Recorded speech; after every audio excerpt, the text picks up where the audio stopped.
Hi, I'm Megan Baker. This is Influence Her, produced by Baker Public Relations. On this next episode of Influence Her, we welcome Assemblywoman Mary Beth Walsh. As the Assistant Minority Leader Pro Tempore, New York State Assemblywoman Mary Beth Walsh knows it takes a lot of hard work and a bit of negotiation to get things done.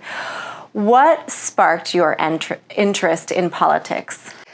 Well, my oldest brother, ran unsuccessfully for the Assembly back when I was in high school, and I remember stuffing envelopes, and I don't know, I just was interested then. My whole family, growing up in Colony, we all worked for the town of Colony. We all, my brothers worked recreation and highway. I had jobs at the town hall. So I was always interested in government more than really politics. And then I did major in political science at University of Rochester, but I never really worked on campaigns or anything like that. And then I ended up going to law school. So I kind of, my career has always been kind of those two pieces, the law and then serving at local government. So when I moved to Burnt Hills about 25 years ago, I was just curious. I thought maybe I'd be a town judge. So I put my name in to the hat to fill in for a town judge that had passed away.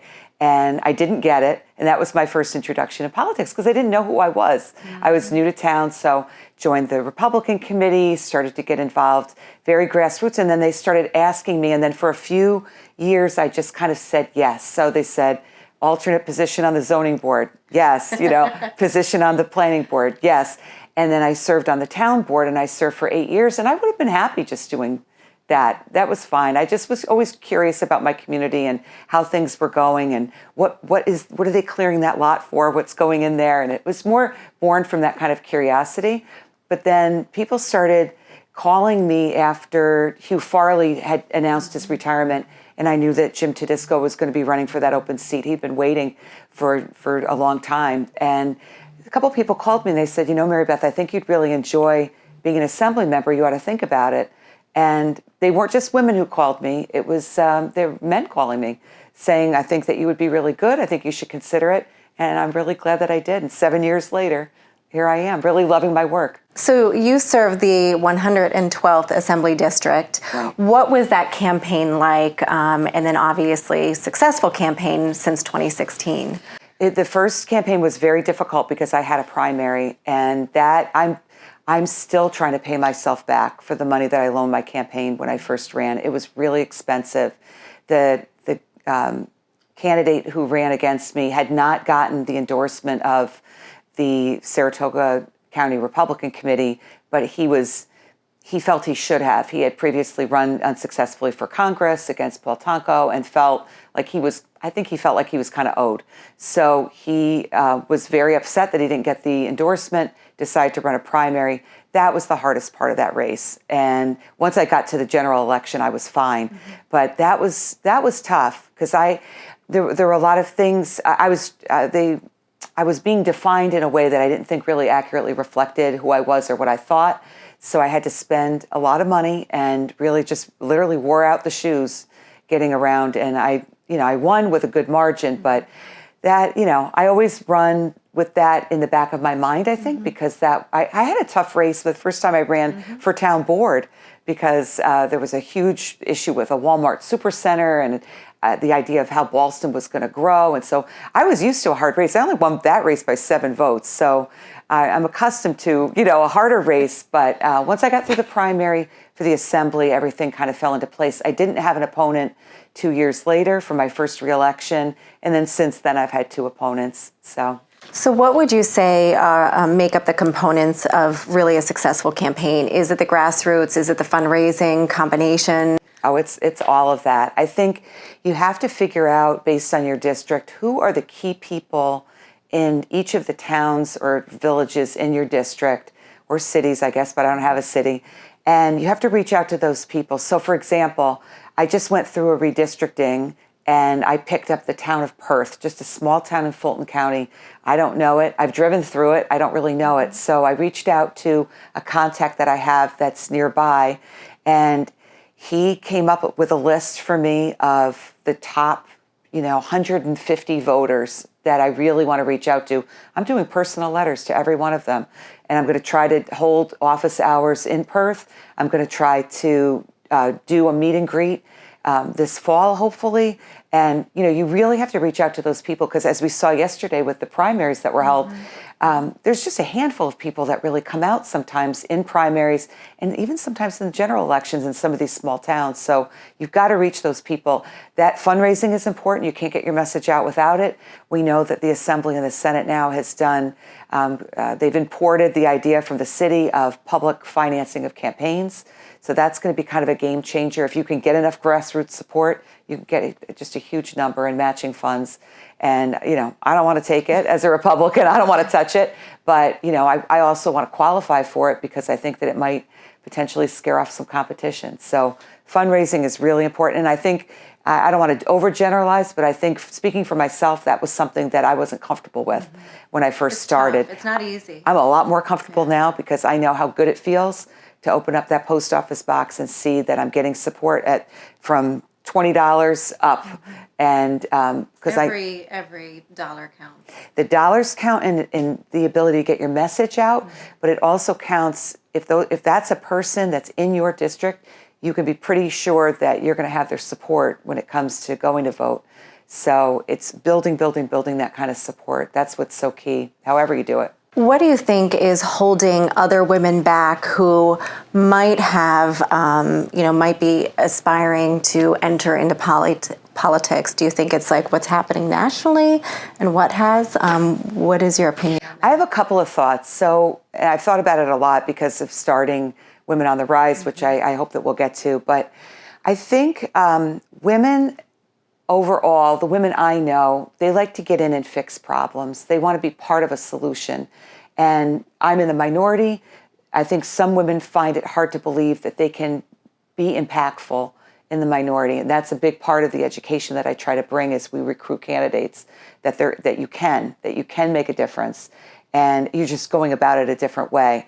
I think that because women are fixers, they tend to look at politics generally as kind of a dirty game that they don't want to get involved in. A lot of mudslinging. Yeah, they'd rather be in the PTA. And what they don't realize is that the PTA is also dirty politics. It is. I have 6 kids. I know. And I think when I talk to women, I try to emphasize that this is public service that we're doing. You're serving your community. Your community just got a little bit bigger. Maybe you're not at the town level or at the village level.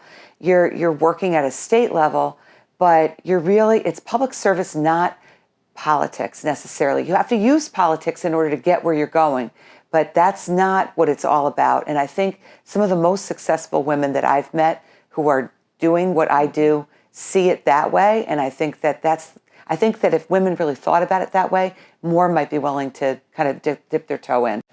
And let's talk a little bit about, your push and getting out there to really get more women involved. Well, it's critical. I mean, I'm one of 48 members of the Republican Conference in the Assembly, and I'm one of 3 women. And there used to be more, and there aren't any more. And I've thought really hard about why that is and how we can fix that.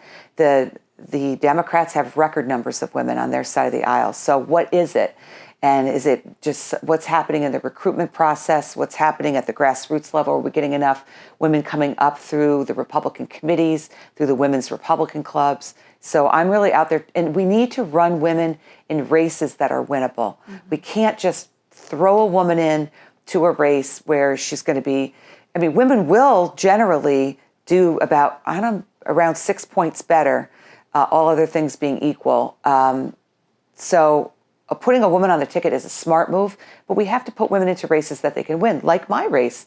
I was in a very winnable district for Republicans. Now that's changed over time. It's gotten definitely more purple in southern Saratoga County and blue in some places in Clifton Park and Half Moon. So I need to, work harder in those areas. But I'm in a winnable district, and we need to find women that are willing to step in. And I don't know how to say this in a nice way, but we need to find women I want to find women that I want to serve with.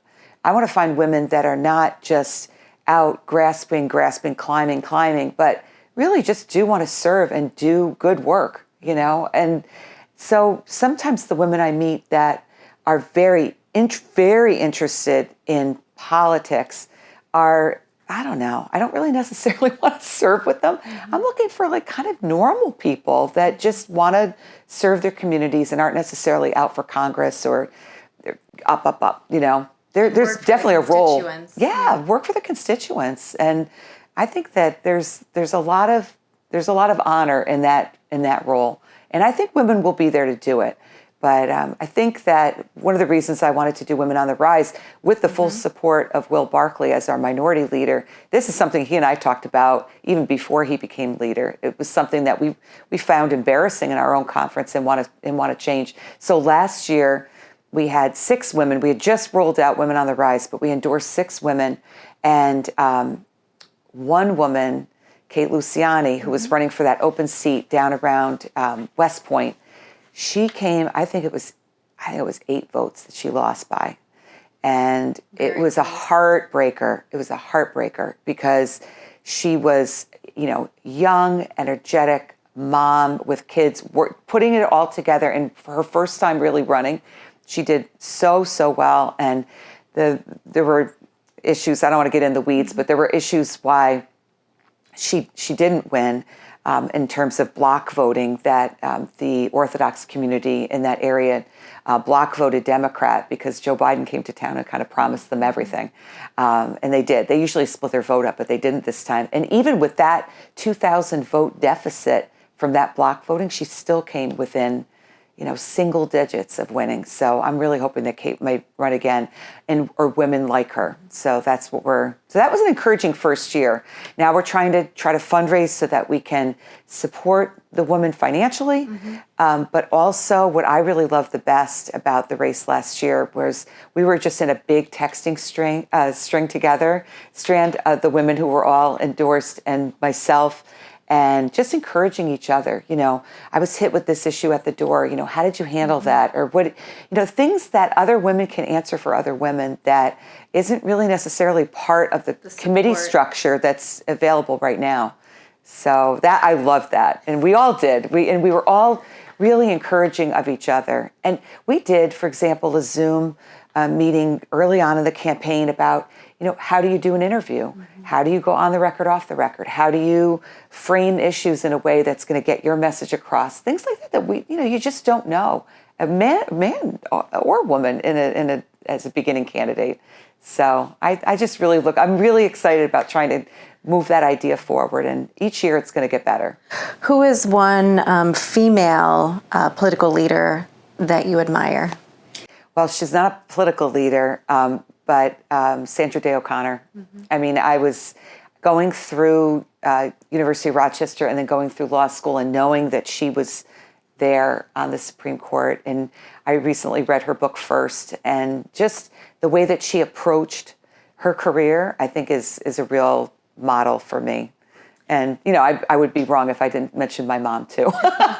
My mom, who says that she doesn't like politics at all, but she really does. So I always enjoy talking about politics with her. What is one piece of advice that you can share with maybe someone out there who is considering, whether it's running for PTA or for a town board position or something even greater? What's one piece of advice you can offer? Oh, I have so much advice. I mean, I would say reach out and speak with other women who are in office and have those cups of coffee and get to know them and ask for more detailed advice, explain your situation. I think what I want to just say the most, though, is it's achievable. It's achievable. And the fact that you look at my conference and see only 3 women is not reflective of the fact that there are opportunities that are there and that it's just really rewarding. And so, you know, lean into it. It is achievable. And but also pick your races and understand. I have 2 women who are on my staff up at my district office right now, both running this fall. And I'd like to think, in part, it's because they've seen, you know, as ugly as it can be sometimes.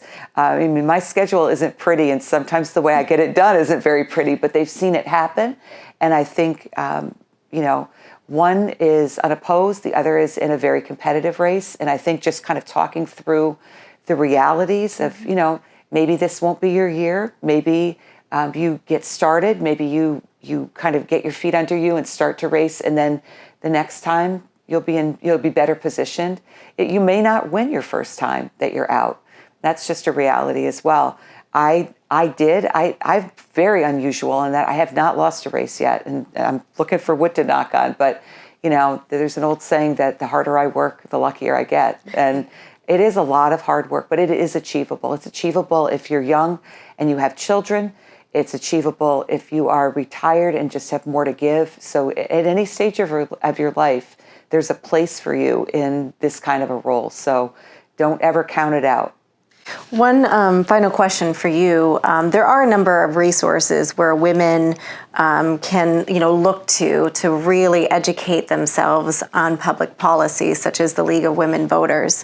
What else is there for people? I mean, that's more, nonpartisan, but if you're really looking to truly understand, are there other resources that they can turn to that you would recommend? That's a great question. I think it really depends on what level of office. So if you wanted to run for the New York State Assembly or Senate, I think one thing that might be really helpful would be to friend and follow on social media members who would be in your party who are already in office, and see how they're messaging. Follow the Republican conference in the Senate. Follow Rob Ortt. Follow Will Barclay, and then you'll see their press releases that they're putting out as things are occurring. You'll see what those big issues are. I think you want to get on Empire Report. You want to read that probably every day. See what they're what they're flagging. Capitol Confidential. You want to flag those and read, and then that way you can be educated on what the big issues are that are coming up or that have just been decided, and then think about where you stand on those issues, and then how you want to message, or if you don't want to message on certain things. Great advice. Yeah. Assemblywoman Mary Beth Walsh, it's been an absolute pleasure speaking with you, representing the 112th Assembly District. Thank you so much for your time. Thank you for having me. This has been great.